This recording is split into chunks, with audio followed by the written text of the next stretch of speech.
In the winter of 2021, in a frozen valley beneath Alaska's Wrangell Mountains, a rescue paramedic named Cole Brannigan dropped to his knees in the snow and wept. In front of him, wrapped inside a hollowed-out fallen spruce, lay an 8-year-old boy, thin, frostbitten, barely conscious, but alive. 11 days missing in 40 below zero cold. 11 days that no child should have survived. And then Cole saw why he had. Pressed against the boy's chest, a wolf pup slept with its nose tucked under the boy's chin. And standing 3 feet away, a white Arctic wolf, enormous, wild, and completely still, watched Cole with eyes that carried a single, unmistakable message. He is mine.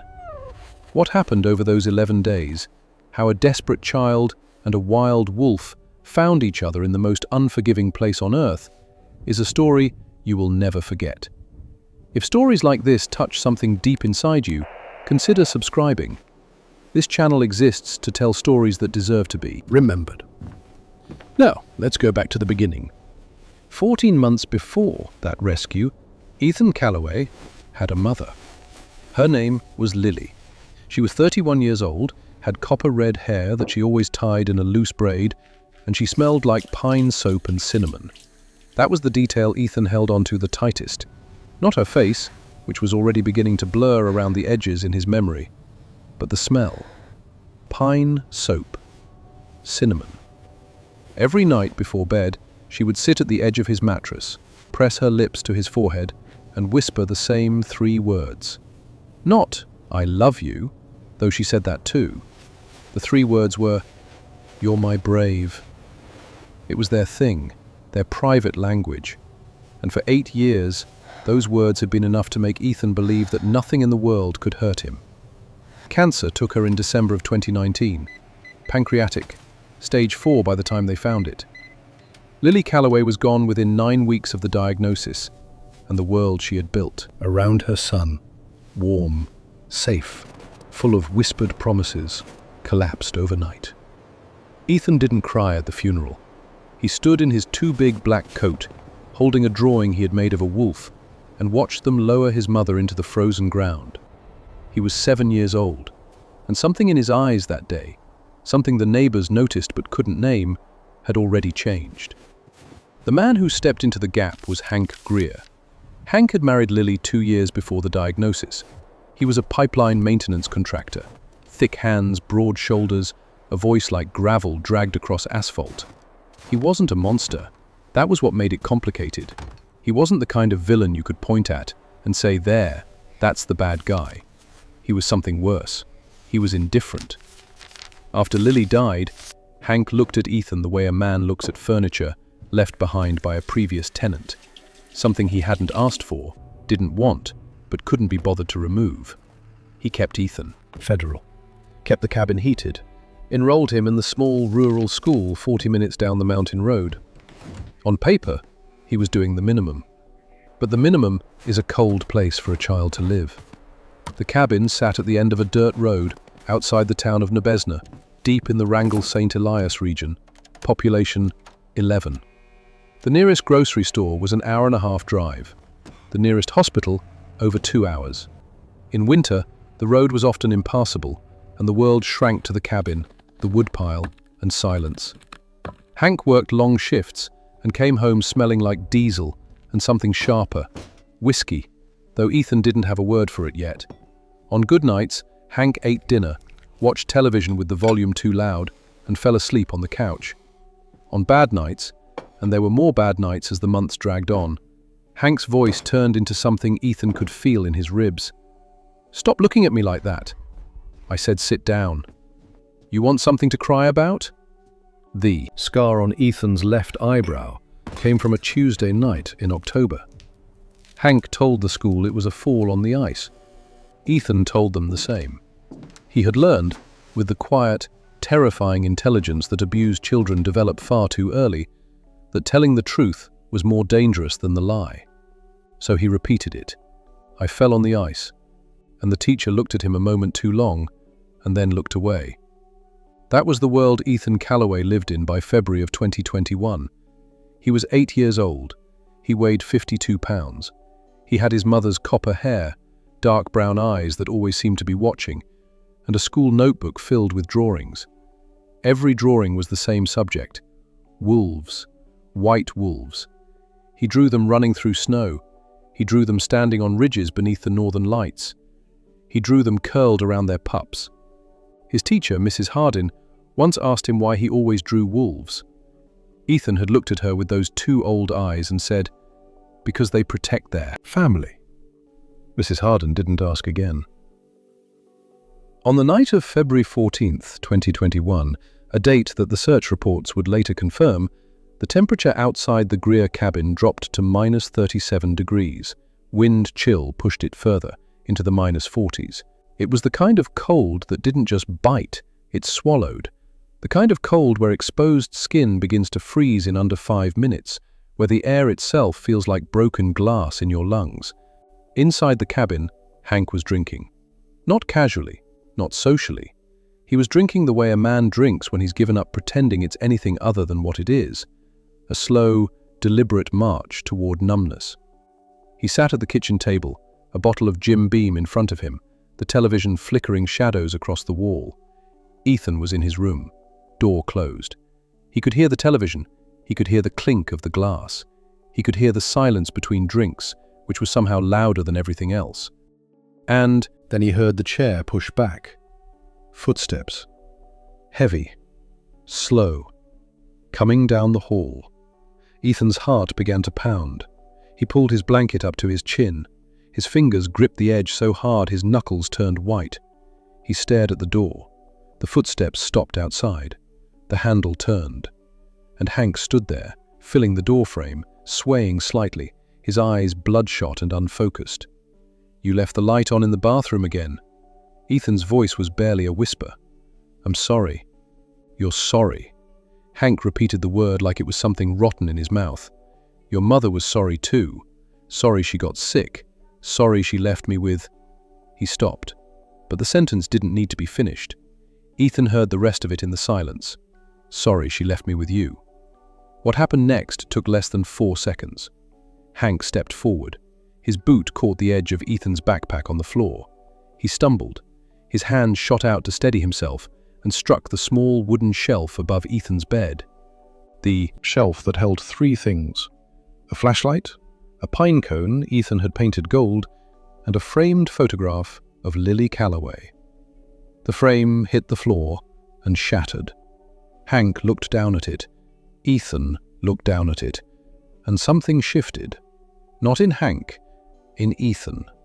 Something behind those dark brown eyes, something that had been bending for 14 months, finally broke. Not into tears, not into screaming, into stillness. A cold, absolute stillness that no 8-year-old should know how to feel. Hank muttered something and turned back down the hallway. The television volume went up. The drinking resumed. Ethan sat motionless for a long time. Then, very slowly, he got out of bed. He picked up the photograph of his mother. The glass was cracked across her face, a jagged line running right through her smile. He held it against his chest. He stood there in the dark, barefoot, holding the broken picture of the only person who had ever made him feel safe. And he made a decision. He didn't pack a bag. He didn't write a note. He didn't plan. He simply put on his sneakers, not boots because his boots were by the front door and Hank was between him and the front door, and pulled on his school hoodie. He opened his bedroom window. The cold hit him like a wall, 40 below. His breath turned to ice crystals the instant it left his lips. He climbed out. His sneakers sank into the snow. The cold shot through the thin soles and into his bones. He could feel it immediately. Not pain, not yet, but a deep, spreading numbness that started at his toes and crawled upward. He didn't look back at the cabin. He didn't look at the warm light leaking from the living room window. He looked at the tree line. The dark wall of spruce and pine that bordered the property. The wilderness that stretched for hundreds of miles in every direction. Roadless, trackless, merciless. He walked toward it. 8 years old, 52 pounds, sneakers and a hoodie. The forest swallowed him in less than a minute. And behind him in the cabin, the television played on. Hank Greer didn't check on the boy, wouldn't check until morning, wouldn't call anyone until noon the next day. And by then, Ethan Callaway would be over 4 miles deep into the most unforgiving wilderness in North America. But what no one expected was what the wilderness had waiting for him. Not death, not frostbite, not the end. Something else entirely. The forest at night in interior Alaska does not feel like a place meant for living things. It feels like the inside of something that has died, hollow, dark, still. The spruce trees stood like pillars of black bone, their branches loaded with snow so heavy they bent toward the ground like old men praying. There was no moon. The clouds had sealed the sky shut, and the only light came from the snow itself, a dim, ghostly glow that made the world look like it was made of ash. The wind had dropped to almost nothing, and in the silence, the only sound Ethan Callaway could hear was his own breathing. Fast, shallow, wrong. He had been walking for 20 minutes, maybe 30. He didn't know. Time doesn't work the same when your body is shutting down. His sneakers were soaked through. His toes had stopped hurting 10 minutes ago, and some part of his brain, a part much older and wiser than 8 years, understood that this was not a good sign. Pain means your body is fighting. When the pain stops, your body has started to give up. But he kept walking, not because he had a plan, not because he knew where he was going. He kept walking because stopping meant thinking, and thinking meant remembering the sound of that picture frame hitting the floor, the crack running through his mother's smile, and the silence that came after. So he walked, one foot in front of the other, into nothing. The trees thickened, the spaces between them narrowed, until Ethan was pushing through branches that scraped his face and pulled at his hoodie. Snow fell from the canopy in heavy clumps, landing on his head, his shoulders, sliding down the back of his neck. He was shivering violently now, his whole body vibrating like a plucked string. His jaw clenched so tight his teeth ached. His fingers had curled into fists inside his sleeves, and he couldn't uncurl them anymore. He tripped. A root hidden beneath the snow caught his foot and sent him sprawling forward. He hit the ground, face first. And for a moment he just lay there, the snow pressed against his cheek. It didn't feel cold anymore. It felt soft, almost warm. And that terrified him more than anything Hank Greer had ever done, because Ethan had listened in school. He knew what Mrs. Harden had taught them during Winter Safety Week. When the cold starts to feel warm, that's when you're in real trouble. He pushed himself up. His arms trembled. His vision blurred, then cleared, then blurred again. "Mom," he whispered. The word fell into the darkness and disappeared. He kept going. The terrain began to slope downward. Ethan half walked, half slid down a ridge, grabbing at tree trunks to slow himself. At the bottom, the trees opened slightly into a narrow clearing beside what he realized was a creek, frozen solid, the ice covered in a thin layer of powder snow. On the far side, a massive spruce had fallen, its root system torn from the earth, creating a wall of dirt and tangled roots nearly 8 feet high. The trunk lay at an angle, and beneath it, where the snow had drifted against the roots, there was a gap, a hollow, dark, sheltered, out of the wind. Ethan crawled toward it. He didn't think about what might already be inside. He didn't have the capacity for that kind of reasoning anymore. His body was operating on something deeper than thought, something primal, something coded into every living creature that has ever fought to survive. Find shelter, get out of the wind, curl up, hold on. He squeezed through the gap and into the hollow beneath the fallen spruce. It was small, barely large enough for him to sit upright. The ground was a mix of frozen dirt, dead needles, and compacted snow. But the wind couldn't reach him here, and that alone felt like salvation. He pulled his knees to his chest, wrapped his arms around them, pressed his forehead against his kneecaps, and he cried. Not loudly, not the way children cry when they want attention or comfort. He cried the way people cry when there is no one left to hear them. silent, shaking, the tears freezing on his cheeks before they reached his jaw. He cried for his mother. He cried for the smell of pine soap and cinnamon that was fading a little more each day. He cried because he was 8 years old and alone in the wilderness in the middle of the night, and he was so cold he couldn't feel his feet, and he didn't know if he was going to wake up in the morning. He cried until he had nothing left. And then the silence came. The kind of silence that doesn't just surround you, it enters you, fills the space behind your ribs, presses against the inside of your skull. Ethan sat in that silence, his body exhausted, his mind floating somewhere between consciousness and sleep, and he listened. To nothing, to the complete, absolute absence of sound. Until it wasn't nothing. A sound, faint, far away but unmistakable. A howl. It rose from somewhere deep in the forest, low at first, then climbing. A single, sustained note that cut through the frozen air like a blade made of sound. It wasn't aggressive. It wasn't threatening. It was something else.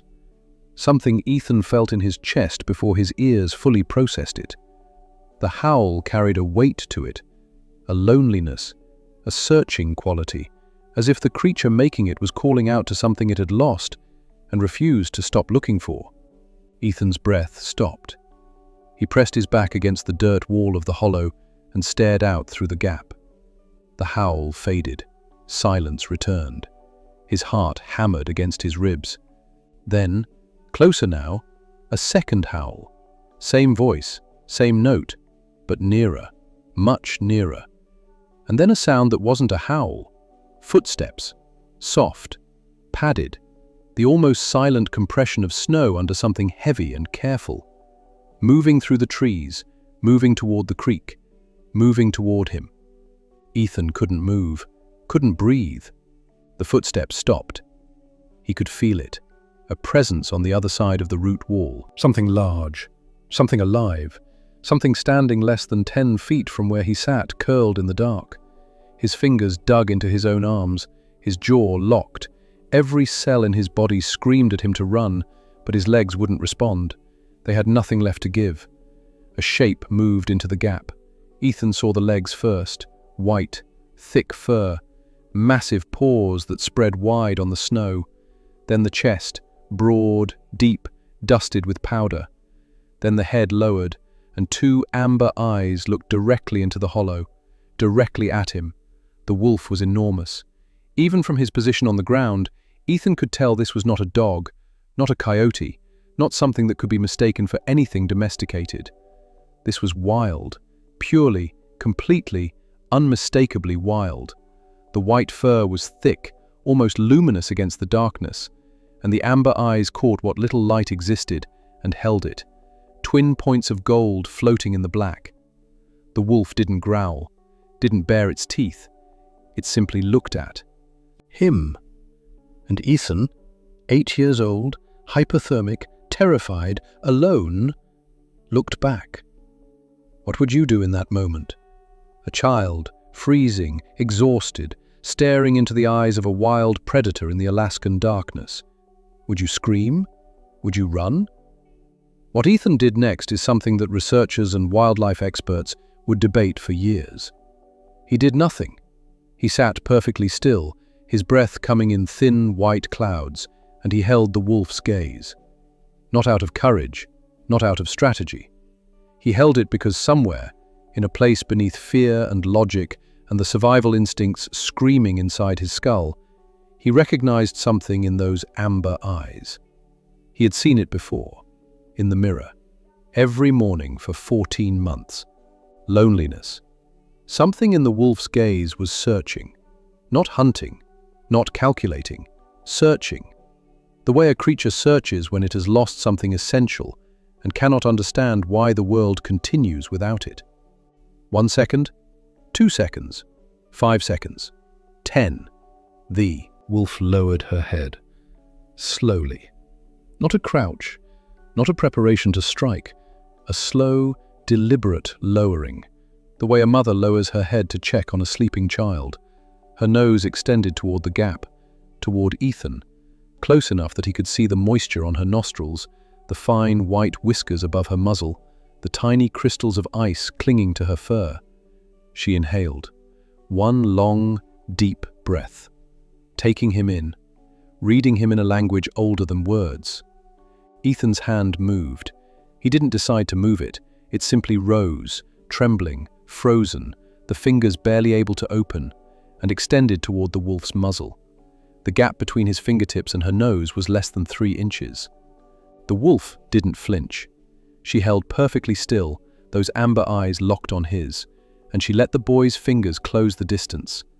The touch was light, barely there, the tips of his frozen fingers against the warm, damp surface of her nose. And in that moment, something shifted. Not in the forest, not in the weather, not in anything that could be measured or named. Something shifted between them. An invisible thread pulled taut, a connection formed in the space between a boy who had lost everything and a wolf who was searching for something she couldn't find.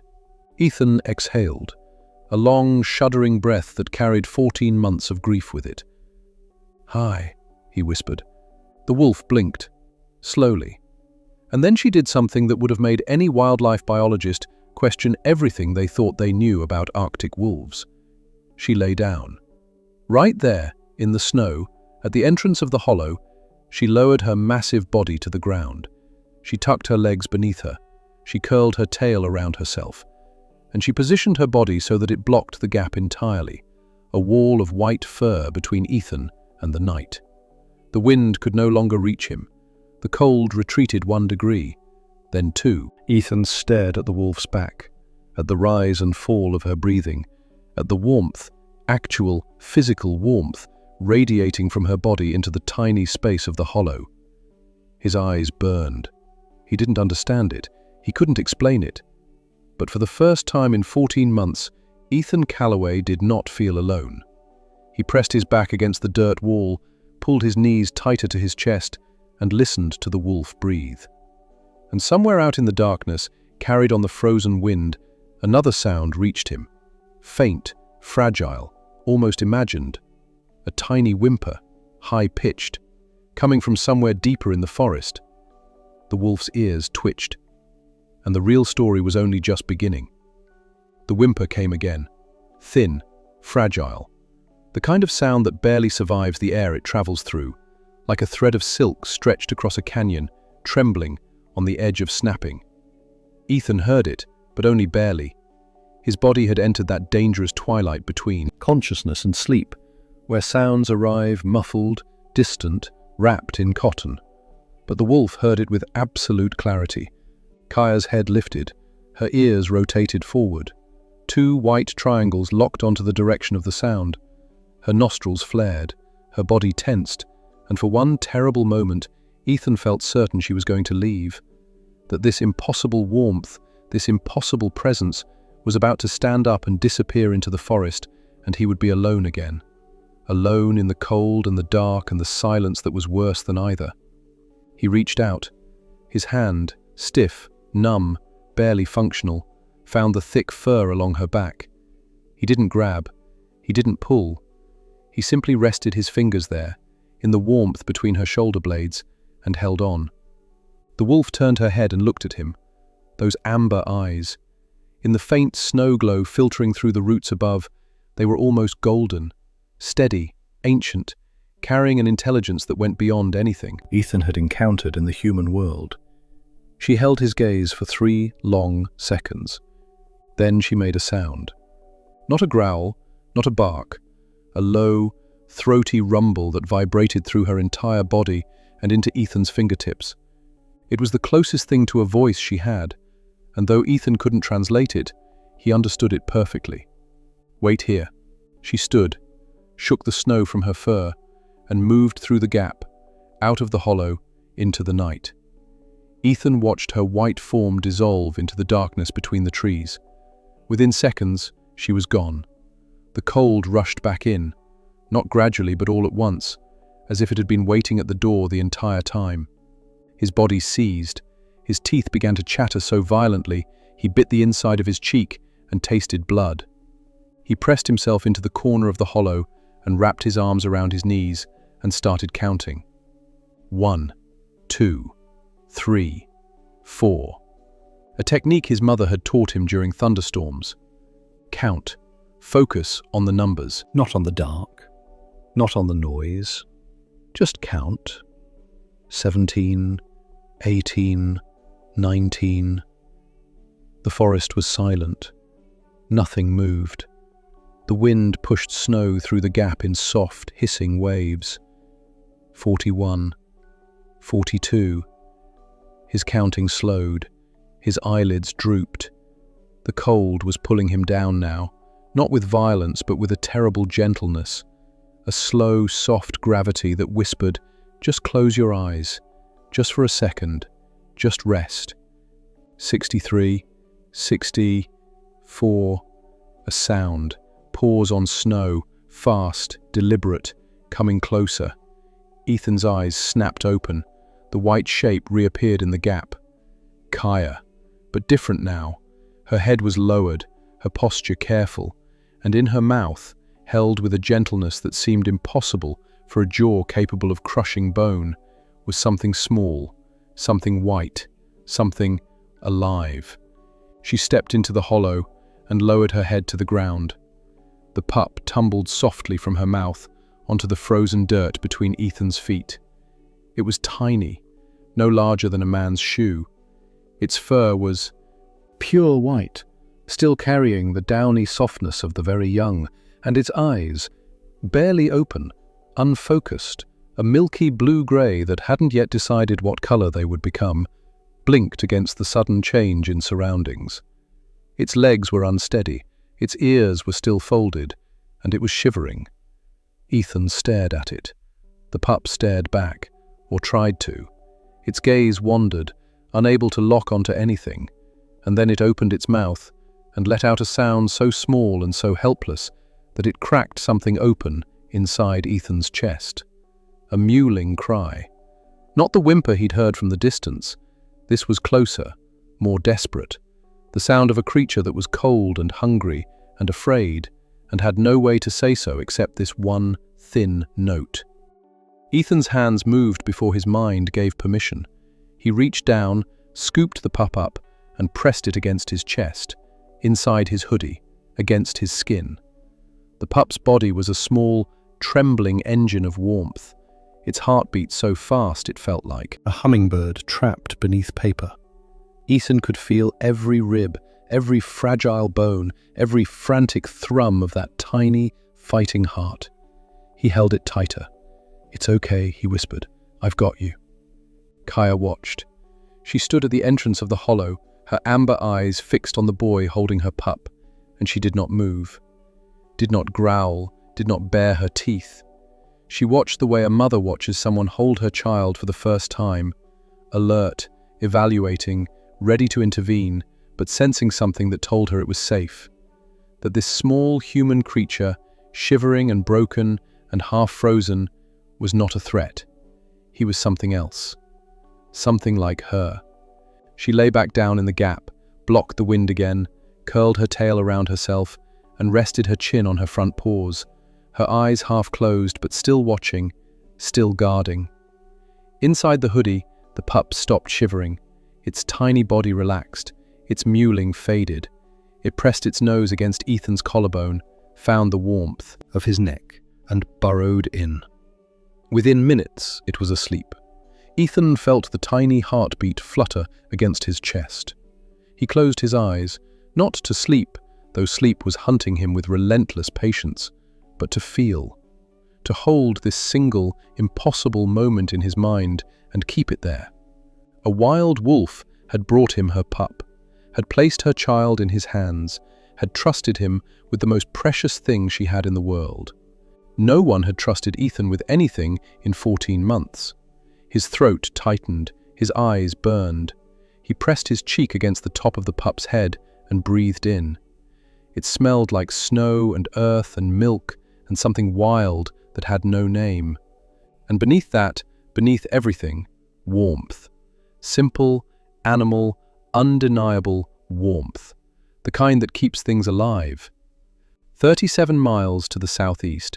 At 7:14 the following morning, Hank Greer woke up on the couch with a headache and a mouth that tasted like rust. The television was still on. An infomercial played at low volume.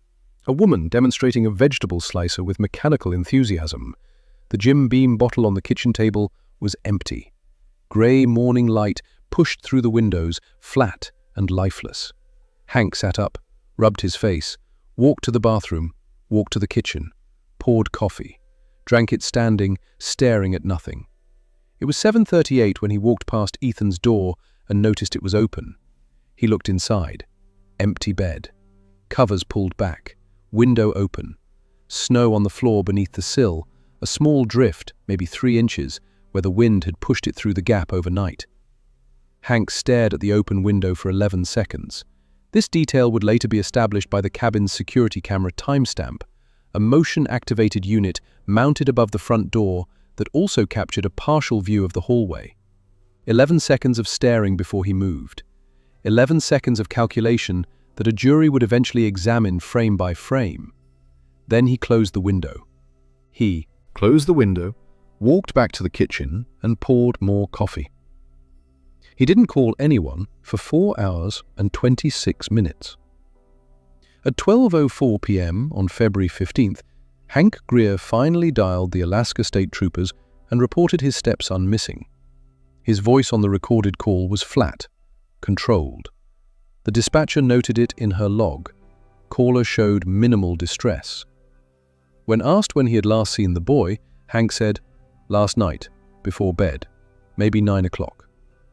The lie was smooth, practiced, the kind of lie a man tells when he's already calculated what the truth would cost him. Within 90 minutes, the Wrangell St. Elias Search and Rescue Coordination Center had activated a full-scale operation.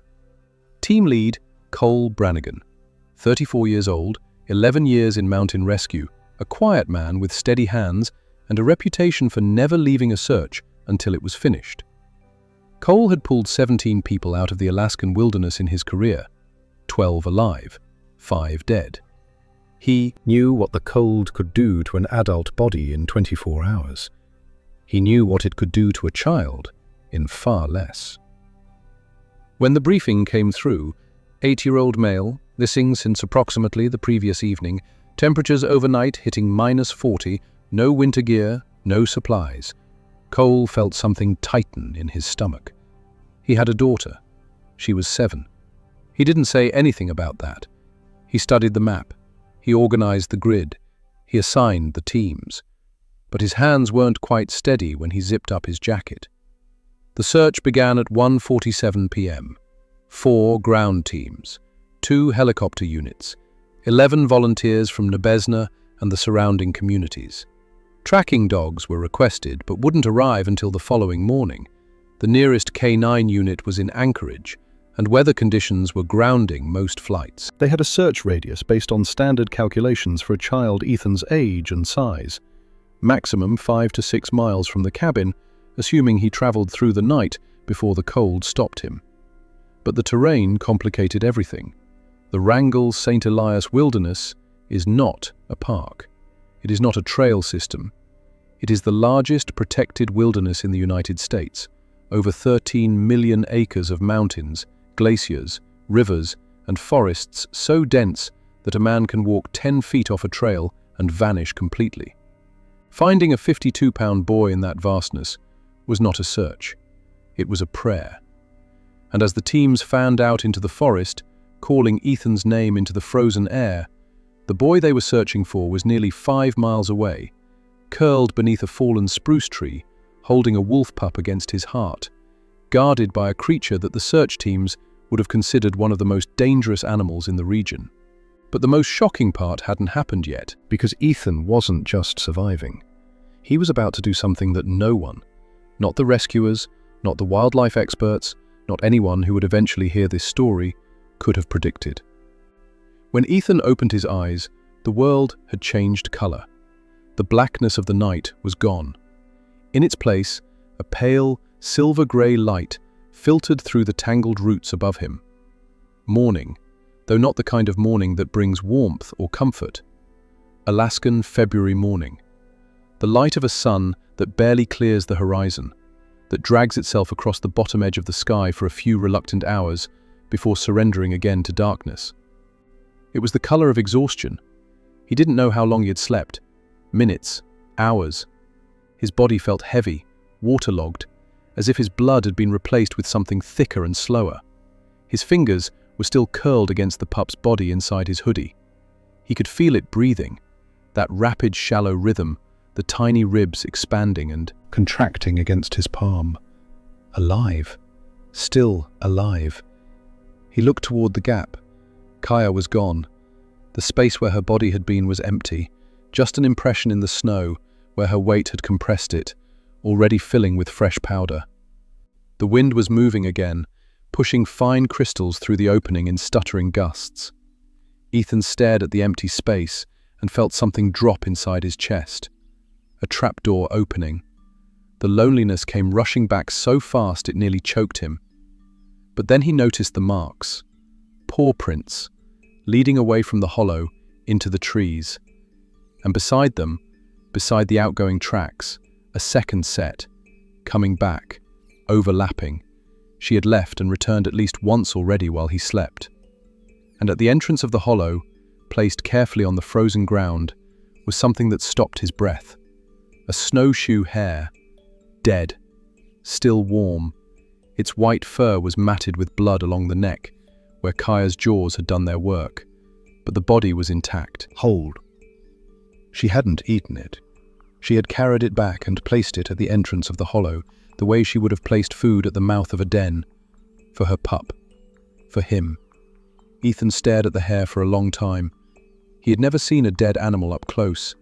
The eye, the one facing upward, was open and glassy, already beginning to cloud. Its legs were stretched out behind it, frozen mid-stride, as if it was still running somewhere inside its own death. He should have been disgusted. He should have been afraid. Instead, he felt something he hadn't expected. Gratitude. A wild predator had hunted for him, had killed for him, had brought him food. His stomach cramped.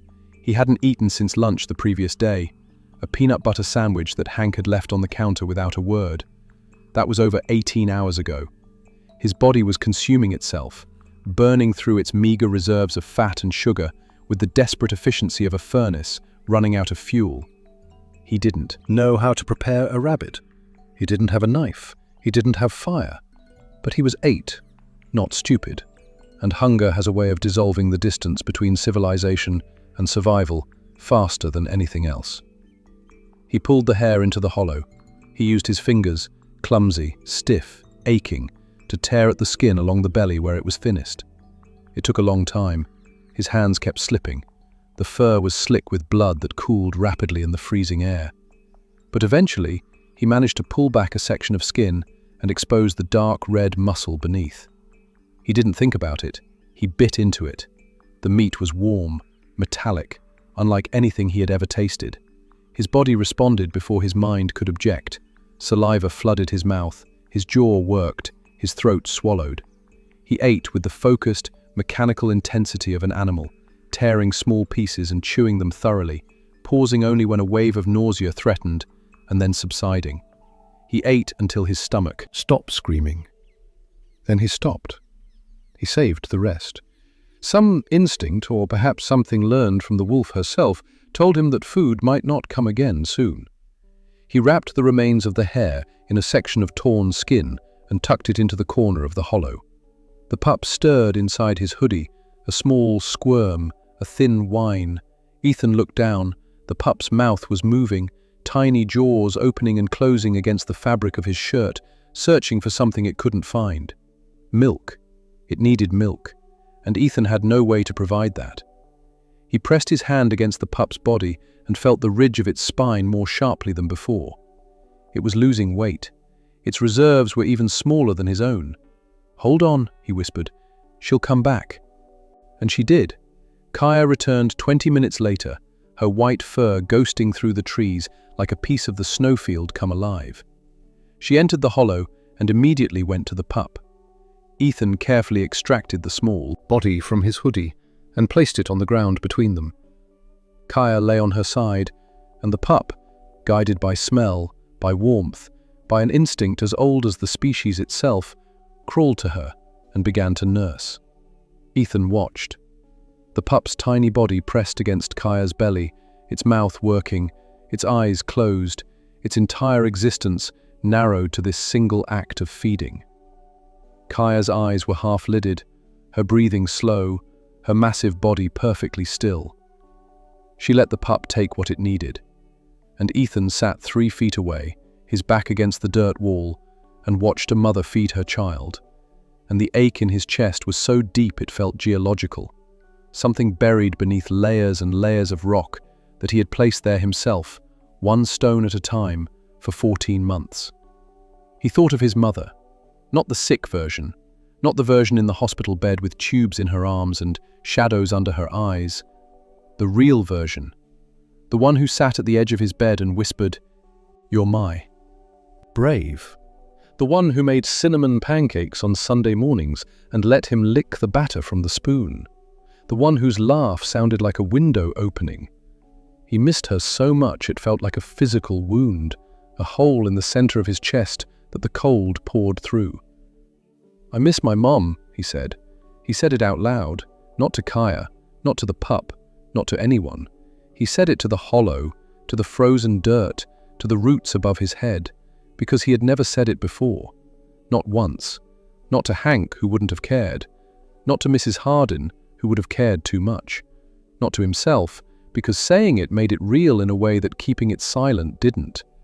Kaya's ear flicked toward him. She didn't move, didn't stop the nursing, but her amber eyes shifted, found his face and held it. And in that gaze, Ethan saw no judgment, no pity, no discomfort, just presence, just the steady, undeniable fact of another living creature acknowledging his pain without trying to fix it. That was enough.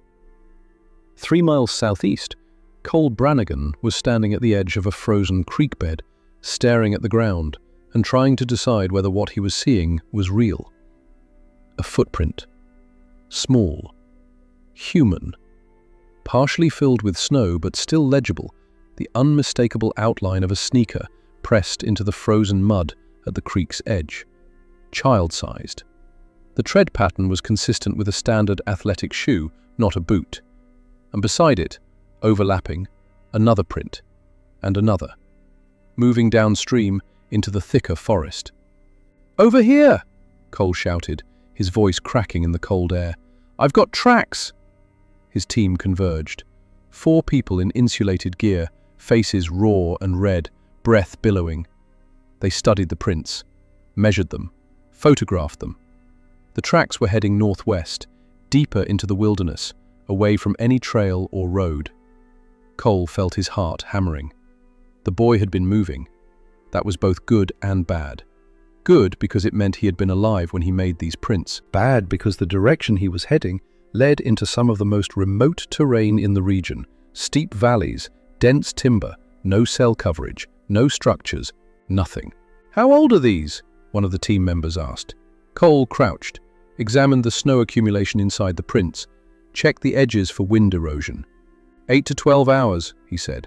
He came through here sometime in the middle of the night. In sneakers. Cole didn't answer that. He didn't need to.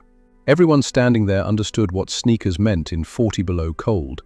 They understood the math, core body temperature, heat loss rate, the window between hypothermia and death in a child weighing less than 60 pounds. They followed the tracks for 400 yards. The prints were erratic, sometimes in a straight line, sometimes veering left or right, suggesting disorientation or exhaustion. At one point, the imprint showed the boy had fallen, a full body impression in the snow, knees, hands, face. Cole stared at that impression for a long time. Then he stood up and kept moving. The tracks led to the edge of a steeper decline, the same ridge Ethan had half slid down in the darkness. Here, the prints disappeared. The slope was exposed to the wind, and the snow had been scoured and redistributed. Fresh powder covered everything. The trail was gone. Cole stood at the top of the ridge and looked out over the valley below. Trees, snow, miles of white silence stretching toward the mountains. Somewhere down there, A boy was either alive or not. "Base camp, this is Team Alpha." Cole keyed his radio, his voice steady despite everything happening inside him. "We've located tracks approximately 3.7 miles northwest of the cabin. Trail goes cold at a ridgeline. Requesting aerial support for the valley below. Grid coordinates to follow." The radio crackled. "Copy, Team Alpha. Be advised, Weather Service has issued a blizzard warning effective 1600 hours. All teams may be recalled." Cole looked at the sky. The clouds were thickening. Not gradually, but with the deliberate speed of something closing a door. The wind was already picking up, pushing ice crystals sideways through the trees. A blizzard in this terrain wouldn't just slow the search, it would end it. For at least 24 hours, possibly more. 24 hours that an 8-year-old boy in a hoodie and sneakers did not have. He keyed the radio again. "Understood. Requesting permission to continue search into the valley with reduced team before the storm hits." A pause. Static. "Permission granted, Team Alpha. You have 2 hours." Cole turned to his team. Their faces told him everything. Exhaustion, cold, the particular strain that comes from searching for a child you increasingly believe you won't find alive. 2 hours, he said. "Let's move." They descended into the valley. Behind them, the storm gathered. The sky darkened from grey to charcoal. The wind shifted from gusts to a sustained howl that stripped snow from the treetops and sent it streaming horizontally through the forest. Visibility dropped. 100 yards. 50. 20. At 4:22 p.m., the recall order came through. Cole stood in the middle of the forest, snow driving into his face, his headlamp cutting a useless cone of white into the blizzard, and he listened to the order. Return to base, shelter in place, resume at first light. He didn't move for a long time. His daughter's face was in his mind, 7 years old, brown hair, a gap-toothed smile she was self-conscious about. He imagined her out here, in this cold, in this dark, alone.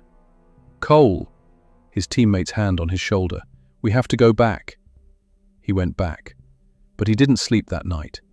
He sat in the command tent, staring at the topographic map pinned to the board, tracing possible routes with his finger, and making a silent promise to a boy he had never met. "I'm coming. Hold on. I'm coming." And 5 miles to the northwest, beneath a fallen spruce tree, Ethan Calloway was holding on. The blizzard raged above him, shaking the roots, driving slow through every crack, turning the world into a roaring white void.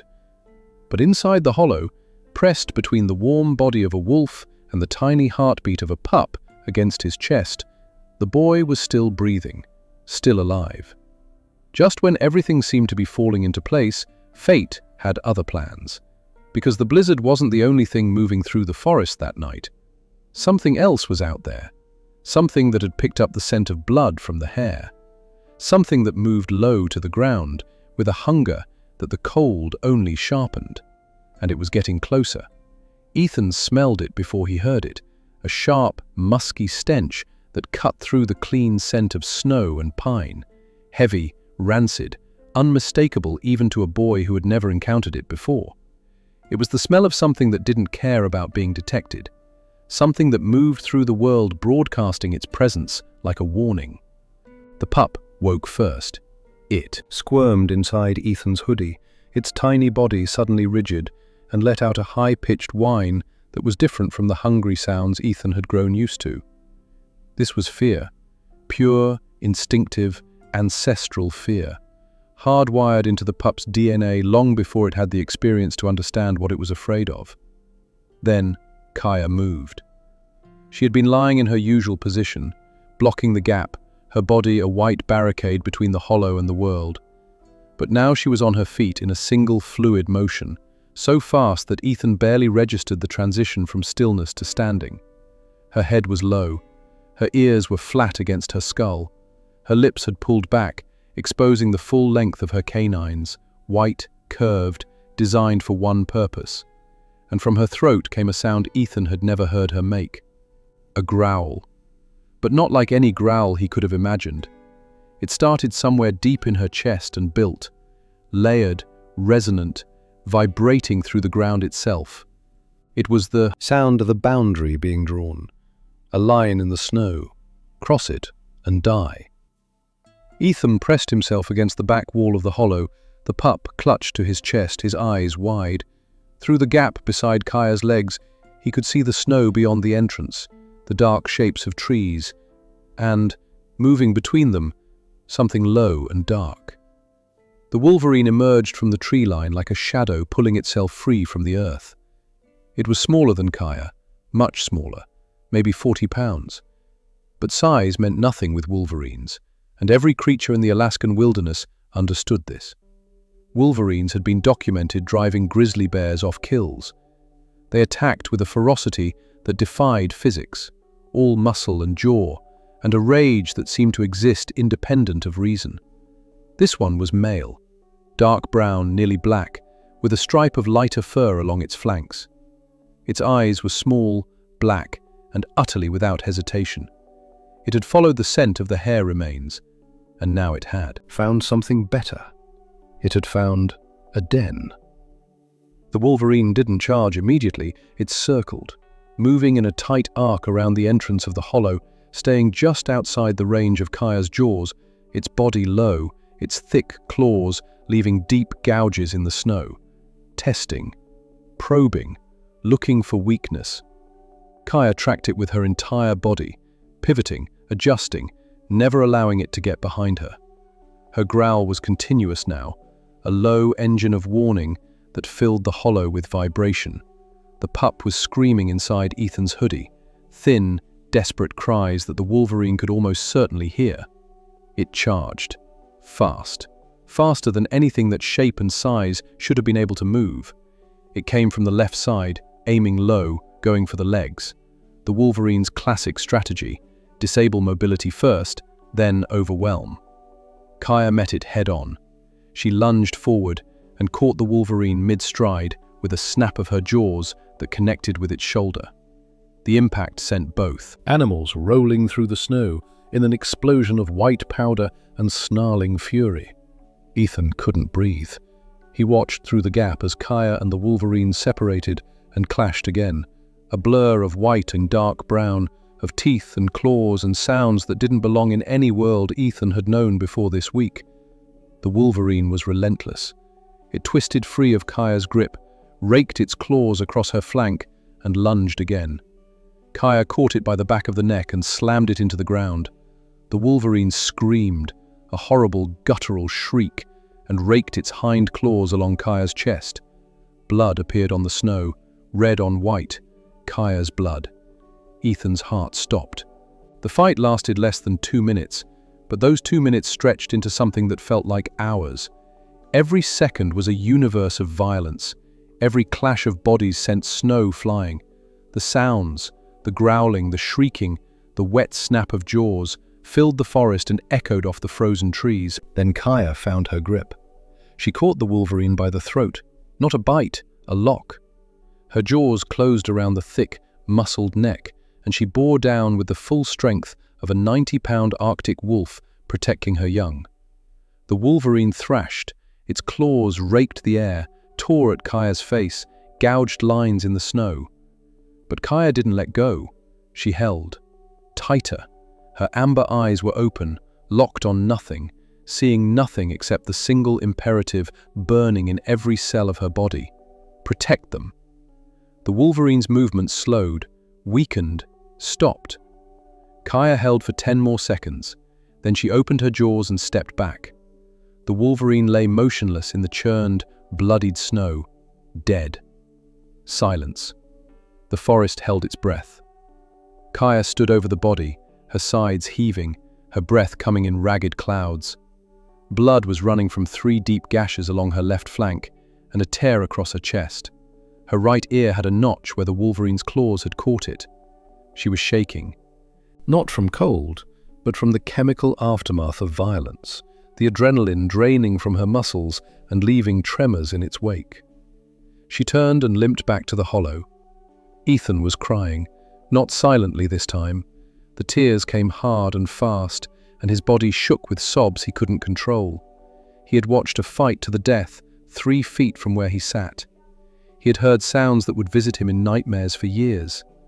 And the wolf, his wolf, the creature who had chosen to guard him, who had brought him food, who had placed her own pup in his arms, was bleeding. Kaya lay down at the entrance, slower than before, carefully favoring her left side. She curled into position, blocking the gap, and rested her head on her paws. Her breathing was labored.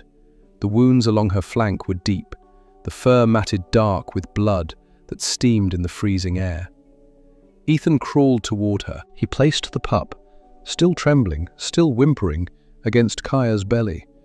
The pup immediately burrowed into her fur, seeking warmth, seeking safety. Then Ethan did something he hadn't planned, hadn't thought about. He lay down beside the wolf. He pressed his small body against her back, his arm draped over her ribs, his face buried in the thick white fur between her shoulder blades. He could feel her heartbeat, strong but too fast. He could feel the heat of her wounds. He could feel the trembling that still ran through her muscles. "Thank you," he whispered into her fur. "Thank you." Kaya's tail moved. Once. A single slow sweep across the snow. And that was when Ethan understood something that would stay with him for the rest of his life. Loyalty isn't a word. It isn't a concept. It's a choice made in blood, the decision to stand between someone you love and the thing that wants to destroy them, even when it costs you everything. His mother had made that choice. She had fought the cancer with every ounce of strength she had, not for herself, but for him, for the boy she called my brave. She lost that fight, but she never stopped choosing him. Kaya had just made the same choice, and lying there, pressed against the wolf's wounded body, holding her pup against her belly, Ethan Calloway made a decision of his own. He was going to keep them alive. All of them. At 6:15 a.m. on February 17th, Cole Brannigan stood at the staging area and watched the K9 unit arrive. 2 German shepherds, trained in wilderness tracking, accompanied by their handler, a woman named Diana Coro, who had flown in from Anchorage on the first available charter. Cole briefed her quickly. The boys' scent articles, a pillowcase and a t-shirt taken from the cabin, were ready. The blizzard had buried the tracks he had found 2 days ago. Fresh snow covered everything. The dogs were their best chance. "How long has he been out there?" Diane asked. 3 days. She didn't respond. She didn't need to. The number spoke for itself. The dogs picked up a scent at 7:40 a.m., near the creek bed where Cole had found the original tracks. They moved northwest, pulling hard, noses sweeping the snow. The team followed. Cole was at the front, his eyes scanning the forest, his radio crackling with updates from the helicopter teams above. No one could have predicted what would happen that night. But hope had appeared, faint, fragile, barely alive, just like the boy it was searching for. On the 4th night, Ethan stopped shivering. He knew what that meant. Mrs. Harden's voice played in his memory like a recording on loop. When you stop shivering, your body has stopped trying to warm itself. Stage 3 hypothermia, the body surrendering, the furnace shutting down because there's nothing left to burn. He was lying in the hollow, the pup inside his hoodie, Kaya pressed against his back. The blizzard had passed sometime in the last few hours, and through the dead, tangled roots above him, Ethan could see something he hadn't seen since the night he ran. The sky. Clear. Black. Scattered with more stars than he had ever known existed. And rippling across the darkness, slow and silent, green and violet curtains of light that shifted like breath. The Aurora Borealis. His mother had shown him the northern lights once. They had stood on the porch of their old cabin, the one before Hank, before the cancer, before everything. And Lily had wrapped a blanket around both of them and pointed up. "See that, baby? That's the sky dancing." Ethan had been 5. He had leaned his head against her arm and watched the colors move and believed, with the total conviction that only a child can hold, that the lights were alive. He believed it again now. Lying in the hollow, his body failing, his mind drifting in and out of a fog that was getting thicker with every hour. He watched the aurora pulse above the trees and felt his mother's presence so strongly that He almost turned to look for her. She wasn't there, he knew that. But something of her was. Some residue of warmth and safety, and the 3 words she used to whisper that had been his armor against the world. "You're my brave." Kaya shifted behind him. Her breathing had changed in the last day, shorter, more labored. The wounds from the wolverine fight were taking their toll. She hadn't hunted since the attack. She didn't have the strength. The pup was nursing less frequently, and when it did, it pulled away sooner, unsatisfied.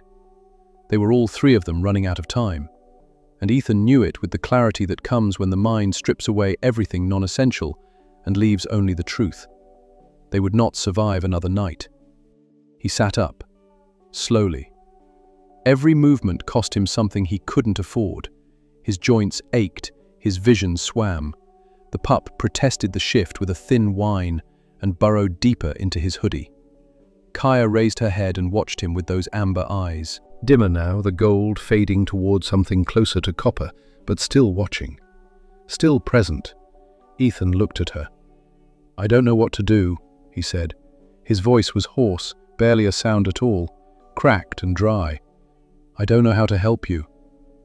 Kaya held his gaze, and then she did something she hadn't done since the first night.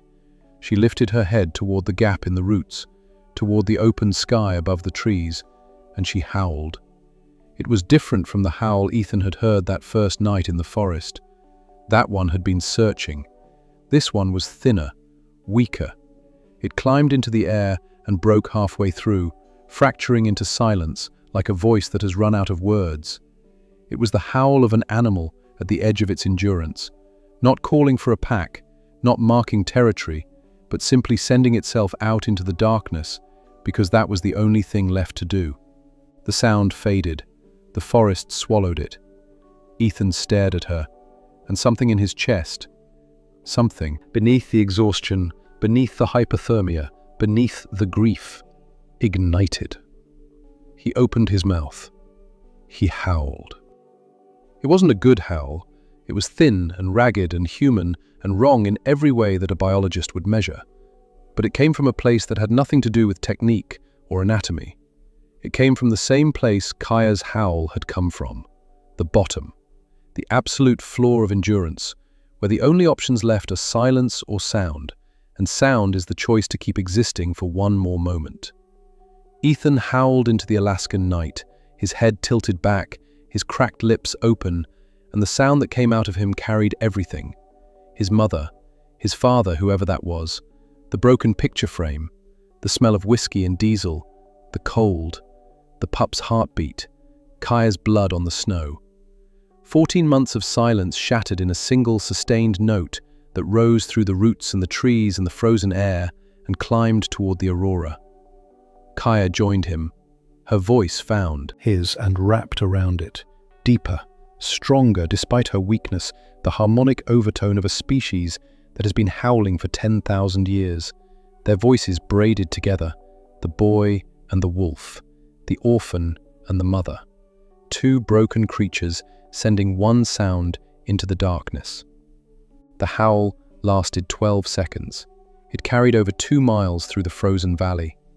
At 4:47 a.m. on February 18th, a German shepherd named Boomer stopped walking, lifted his head, and went rigid. Diana Coro noticed immediately. She had worked with Boomer for 6 years. She knew his signals, the way his ears rotated, the way his body stiffened, the way his tail dropped when he was processing something at the edge of his range. She stopped, held her breath. Cole Brannigan, walking 3 paces behind, saw the dog freeze and felt his heart slam against his ribs. "What's he got?" Cole whispered. Diane raised one hand. "Wait." Boomer's head turned northwest. His nostrils flared. And then, faintly, impossibly, the team heard it. A howl. Distant, muffled by trees and terrain, but unmistakable. A wolf howl. And threaded through it, barely audible, something that was not a wolf, something human. Cole's blood went cold, then hot. His hands began to tremble. He looked at Diane. Diane looked at him. Neither of them spoke. They didn't need to. "Go," Cole said. Boomer lunged forward. Diane released the lead, and the dog exploded through the snow, driving northwest, his body low and powerful. The team followed, running, stumbling through drifts, crashing through branches. Cole's headlamp bounced wildly, throwing jagged circles of light across the trees. They ran for 22 minutes. Boomer led them down the ridge, through the creek bed, into the dense timber beyond. Cole's lungs burned. His legs screamed. He didn't stop, couldn't stop. The dog was pulling ahead, and somewhere in the back of Cole's mind, the professional part, the part that had recovered 5 bodies from this wilderness, was whispering that dogs don't run this fast toward the dead. They run this fast toward the living. Boomer stopped at the base of a massive fallen spruce. He sat. He barked once. The signal. The trained, deliberate, unmistakable signal that meant, here. Cole reached the tree 30 seconds later. He dropped to his knees in the snow, aimed his headlamp at the base of the root system, and looked through the gap. The light found them. A boy, small, thin, curled against the inside wall of a hollow beneath the trunk. His skin was pale, too pale, almost blue at the edges. His lips were cracked. His hair was matted with dirt and ice. His sneakers were dark with moisture, the laces frozen solid. His eyes were open, barely. 2 dark slits, watching the light with an expression that Cole would carry for the rest of his life. Not fear, not relief, but something older, something that looked like recognition. And pressed against his chest, inside a hoodie that was far too thin for any of this, a wolf pup slept with its nose tucked under the boy's chin. And standing 3 feet from Cole, so close he could have touched her, a white Arctic wolf, enormous, wild, wounded, her left flank dark with dried blood, her ear torn, and completely still, her amber eyes locked on Cole with a single, unmistakable message. He is mine. Cole Brannigan dropped to his knees in the snow and wept. He couldn't move, couldn't breathe, not with fear, but with something that had no name, something that lived in the space between impossible and true. "Easy," Diane whispered behind him. "Easy. The wolf. Cole, the wolf is right there." "I know," Cole said. His voice broke on the second word. "She's not going to hurt us." He didn't know how he knew that, but he did. He extended his hand toward the boy, slowly, the way you move toward something sacred. "Ethan," he said, "my name is Cole. I'm here to take you home." The boy looked at him, looked at the wolf, looked back at Cole, and then he whispered 5 words that would haunt every rescuer for the rest of their lives. "She saved me. Take her too." The room fell into silence. Even the wind seemed to stop. Cole nodded. He couldn't speak. He nodded again, and very carefully, very slowly, he reached into the hollow and lifted the boy out of the darkness and into the light. Ethan held the pup against his chest the entire time. He didn't let go. His frozen fingers were locked around the small white body, and no amount of coaxing from the paramedics who arrived 20 minutes later could convince him to release it. Kaya watched from the tree line. She had moved when the other humans arrived, retreated to a distance of 30 yards, standing between 2 spruce trees, her white fur almost invisible against the snow. But she hadn't left. She stood there, amber eyes fixed on the boy, and she waited. The helicopter arrived at 5:52 a.m. As they loaded Ethan onto the stretcher, as the rotors kicked up a blizzard of loose snow, as the medics wrapped thermal blankets around his body and started an IV line, the boy turned his head toward the trees. The wolf was still there. Their eyes met, 1 second, 2 seconds, a lifetime compressed into a gaze that crossed 30 yards of snow and the entire distance between species. Kaya lifted her head, and she howled. One long, clear note that rose above the sound of the helicopter, above the shouting voices, above everything. Not a howl of grief, not a howl of loss, a howl of something that had no word in any human language, but that Ethan understood perfectly. "I will remember you." Ethan closed his eyes. A single tear slid down his frost-bitten cheek and froze before it reached his jaw. The helicopter lifted, the trees shrank, the valley became a white ribbon below, and in the middle of it, a single white shape stood motionless in the snow, watching the sky, until the aircraft disappeared beyond the mountains. Ethan Calloway spent 19 days in Providence, Alaska Medical Center in Anchorage. He lost 2 toes on his left foot to frostbite. He gained 7 pounds in the first week. He told his story to doctors, to social workers, to a child psychologist named Dr. Amara Reed, who would later describe his account as the most remarkable survival narrative I have encountered in 22 years of practice. Hank Greer was arrested on March 4, 2021, charged with child endangerment and criminal neglect. The security camera footage, those 11 seconds of staring at an empty bed before closing the window, was played at trial. He was convicted, sentenced to 8 years.